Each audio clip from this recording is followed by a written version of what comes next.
ಬ್ರಹ್ಮಾವರ ಠಾಣೆಗೆ ತಿಮ್ಮರೋಡಿಯವರನ್ನ ಕರೆದುಕೊಂಡು ಬಂದರು ಪೊಲೀಸರು ವಿಚಾರಣೆಯ ಸಲುವಾಗಿ. ಹೊತ್ತಲ್ಲೇ ಬ್ರಹ್ಮಾವರ ಠಾಣೆಗೆ ಇಬ್ಬರು ವಕೀಲರು ಆಗಮಿಸಿದರು. ತಿಮ್ಮರೋಡಿ ಭೇಟಿಗೆ ಬಂದಿದ್ರು ವಕೀಲರು. ಬ್ರಹ್ಮಾವರ ಠಾಣೆ ಮುಂದೆ ಬೆಂಬಲಿಗರು ಸಹ ಜಮಾವಣೆಗೊಂಡರು. ಮುನ್ನೆಚ್ಚರಿಕೆಯಾಗಿ ಪೊಲೀಸ್ ಬಿಗಿ ಭದ್ರತೆಯನ್ನು ಕೂಡ ಮಾಡಲಾಗಿದ್ದು, ಪೊಲೀಸರು ಬೆಂಬಲಿಗರಿಗೆಲ್ಲರಿಗೂ ಕೂಡ ಸೂಚನೆ ಕೊಟ್ಟರು, ತಾಕೀತನ್ನ ಮಾಡಿದ್ರು. ಯಾರು ಕೂಡ ಇಲ್ಲಿ ಸೇರ್ಕೊಳ್ಬೇಡಿ, ಯಾರು ಕೂಡ ಗುಂಪುಗಳನ್ನ ಸೇರೋದಾಗ್ಲಿ ಘೋಷಣೆಗಳನ್ನ ಮಾಡೋದಾಗ್ಲಿ ಮಾಡಬೇಡಿ ಅಂತ. ಅದು ಇನ್ನೂ ಜಾಸ್ತಿ ಆಗಲಿಕ್ಕೆ ಯಾವಾಗ ಆರಂಭ ಆಯಿತು ಆಗ ನಿಷೇಧಾಜ್ಞೆಯನ್ನು ಜಾರಿಗೊಳಿಸಿದ್ದಾರೆ. ಸದ್ಯ ಇಬ್ಬರು ವಕೀಲರು ಠಾಣೆಗೆ ಬಂದಿದ್ದಾರೆ. ಪೊಲೀಸರ ಜೊತೆಗೆ ಮಾತನಾಡಬೇಕು, ಜಾಮೀನಿಗಾಗಿ ನಾವು ಬಂದಿದ್ದೀವಿ ಅನ್ನುವಂತಹ ಮಾಹಿತಿಯನ್ನು ಕೂಡ ಈ ಹೊತ್ತಿನಲ್ಲಿ ಹಂಚಿಕೊಂಡಿದ್ದಾರೆ. ಆದರೆ ಇಲ್ಲಿಯವರೆಗೂ ಅರೆಸ್ಟ್ ತೋರಿಸಿಲ್ಲ.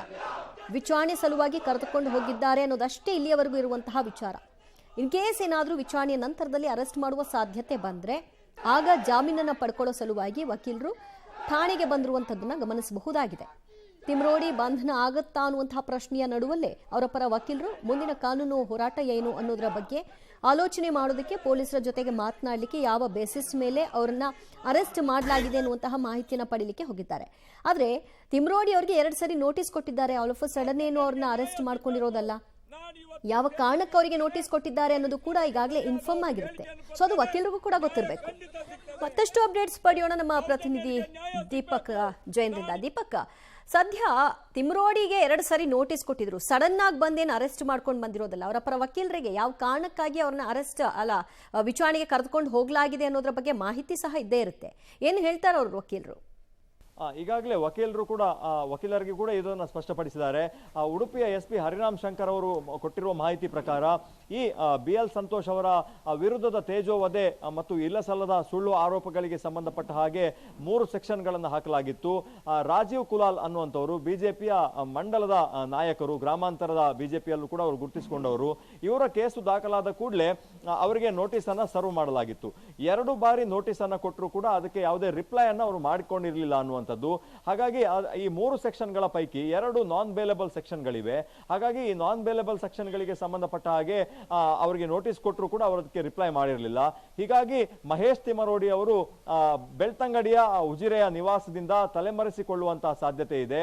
ಆಂಟಿಸಿಪೇಟರಿ ಬೇಲ್ಗೆ ಅವರು ಅಪ್ಲಿಕೇಶನ್ ಅನ್ನು ಹಾಕಿದ್ರು ಅನ್ನುವಂತಹ ಮಾಹಿತಿಗಳು ಪೊಲೀಸರಿಗೆ ಲಭ್ಯ ಆಗಿತ್ತು. 1 ಬಾರಿ ಅವರು ತಮ್ಮ ನಿವಾಸದಿಂದ ಏನಾದರೂ ತಲೆಮರೆಸಿಕೊಂಡಂತಹ ಸಂದರ್ಭದಲ್ಲಿ ಪೊಲೀಸರಿಗೆ ಮತ್ತೆ ಅವರನ್ನ ಹುಡುಕುವಂತಹ ಒಂದು ತಲೆನೋವು ಎದುರಾಗ್ತದೆ. ಈ ಹಿನ್ನೆಲೆಯಲ್ಲಿ ಮುಂಜಾಗ್ರತಾ ಕ್ರಮವಾಗಿ ಹಿರಿಯ ಪೊಲೀಸ್ ಅಧಿಕಾರಿಗಳು, ಬ್ರಹ್ಮಾವರ, ಉಡುಪಿ ಮತ್ತು ಮಣಿಪಾಲ್ ಠಾಣೆಯ ಅಧಿಕಾರಿಗಳ ತಂಡ ಸುಮಾರು 20ಕ್ಕಿಂತ ಹೆಚ್ಚು ಜನರು 8 ವೆಹಿಕಲ್ಗಳಲ್ಲಿ ಉಡುಪಿಯಿಂದ ಹೊರಟು ನೇರವಾಗಿ ಉಜಿರೆಗೆ ತೆರಳಿದ್ರು. ಮನೆಯಲ್ಲೇ ಅವರನ್ನ ಒಂದು ವಶಕ್ಕೆ ಪಡ್ಕೊಳ್ಳುವಂತಹ ಪ್ರೊಸೀಜರ್ ಗಳನ್ನ ಮಾಡ್ಕೊಂಡಿದ್ರು. ಈ ಸಂದರ್ಭದಲ್ಲಿ ವಕೀಲರು ಸಾಕಷ್ಟು ವಿರೋಧವನ್ನು ವ್ಯಕ್ತಪಡಿಸಿರುವಂತದ್ದು, ನಾವೇ ನೇರವಾಗಿ ಬಂದು ಠಾಣೆಗೆ ಹಾಜರಾಗ್ತೇವೆ ಅನ್ನುವಂಥದ್ದು. ಅದಕ್ಕೆ ಒಪ್ಪದಂತ ಪೊಲೀಸರು ಮಾತುಕತೆಯನ್ನು ನಡೆಸಿ ಖಾಸಗಿ ವಾಹನದಲ್ಲೇ ಅವರಿಗೆ ಬರುವಂತಹ ಅವಕಾಶವನ್ನು ಮಾಡಿಕೊಡಲಾಗಿತ್ತು. ಹಾಗಾಗಿ ಖಾಸಗಿ ವಾಹನದಲ್ಲೇ ಮಹೇಶ್ ತಿಮ್ಮರೋಡಿ ಮತ್ತು ಅವರ ಬೆಂಬಲಿಗರು ಬಂದು ಈಗ ಠಾಣೆಗೆ ಹಾಜರಾಗಿದ್ದಾರೆ. 2 ಬಾರಿ ನೋಟಿಸ್ ಅನ್ನ ಸರ್ವ್ ಮಾಡದಂತಹ ಹಿನ್ನೆಲೆಯಲ್ಲಿ ಅವರು ತಲೆಮರೆಸಿಕೊಳ್ಳುವಂತಹ ಸಾಧ್ಯತೆ ಇದೆ ಅನ್ನುವಂಥದ್ದು. ಯಾಕಂದ್ರೆ ಒಂದು ಭಾಗದಲ್ಲಿ SITಯ ವಿಚಾರಣೆಗಳು ನಡೀತಾ ಇದೆ. ಅನಾಮಿಕನ ಬುರುಡೆ ರಹಸ್ಯದ ಜೊತೆಗೆ ತಿಮ್ಮರೋಡಿ ಅವರ ಒಂದು ಪ್ಲಾನ್ಗಳು ಇದೆ ಅನ್ನುವಂಥದ್ದು ಸಾಕಷ್ಟು ಚರ್ಚೆ ಆಗ್ತಾ ಇದೆ. ಸುಜಾತಾ ಭಟ್ ಅವರನ್ನ ಕಳಿಸಿಕೊಟ್ಟಿರೋದೇ ಮಹೇಶ್ ತಿಮ್ಮರೋಡಿ ಮತ್ತು ಈ ಟೀಮ್ ಅಂತ ಹೇಳಿ ಚರ್ಚೆ ಆಗ್ತಾ ಇದೆ.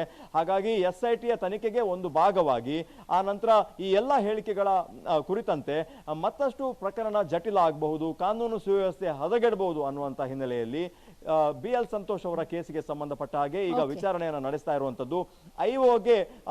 ಐಒ ಅವರಿಗೆ ಈ ಒಂದು ಉತ್ತರಗಳು ಸ್ಯಾಟಿಸ್ಫ್ಯಾಕ್ಷನ್ ಆದ್ರೆ ಅವರಿಗೆ ನೋಟಿಸ್ ಕೊಟ್ಟು ವಾಪಸ್ ಕಳುಹಿಸಬಹುದು, ಅಥವಾ ಹೆಚ್ಚಿನ ವಿಚಾರಣೆಗೋಸ್ಕರ ಮತ್ತು ಮುಂದಿನ ಎಲ್ಲ ವಿಚಾರಣೆಗಳಿಗೆ ಅನುವು ಮಾಡಿಕೊಡಬೇಕು ಅನ್ನುವಂತ ಹಿನ್ನೆಲೆಯಲ್ಲಿ ಅವರನ್ನ ವಶಕ್ಕೆ ಪಡೆದು ಕೋರ್ಟ್ಗೆ ಪ್ರೊಡ್ಯೂಸ್ ಮಾಡುವಂತಹ ಎಲ್ಲಾ ಸಾಧ್ಯತೆಗಳು ಇದೆ.